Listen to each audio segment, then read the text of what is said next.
ప్రభు పేరిట అందరికీ వందనాలు. దేవుని విశ్వాసులైన అందరికీ కూడా వందనాలు చెల్లించుకుంటున్నాను. ఈరోజు అందరికీ క్రిస్మస్ పండుగ, డిసెంబర్ 25. మీ అందరికీ కూడా దేవుని కృప తోడునని కోరుకుంటున్నాను.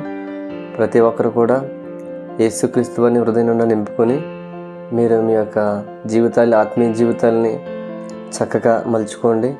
ప్రభువు రాకడ వరకు చక్కగా మీరు మీ ఆత్మీయతలు ఎదగండి.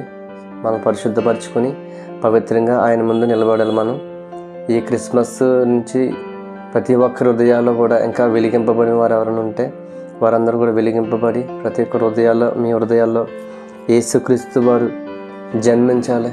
నా హృదయంలో జన్మించారు. ఆయన జన్మించిన మళ్ళీ ఈరోజు మీ ముందుకు వెళ్ళా నేను ఒక విశ్వాసిగా మరి ముందుకు రావడం జరిగింది. ఈ మేలుని ఎప్పటికీ మర్చిపోలేని, ఆయనకి ఎప్పుడు రుణపడి ఉంటాను. నేను మిమ్మల్ని అందరూ కూడా ప్రభు దీవించాలని నేను కోరుకుంటున్నాను. ఆత్మీయతలు ఎదగండి, బలపడండి. మీ అందరూ కూడా దేవుడు చక్కగా నడిపించాలని కోరుకుంటూ, పరిశుద్ధాత్మ నడిపింపి మీ దయచేయాలని కోరుకుంటూ మిమ్మల్ని అందరూ యేసు నామములో ఆశీర్వదిస్తున్నాను. అందరికీ God bless you. Happy Christmas. వందనాలు.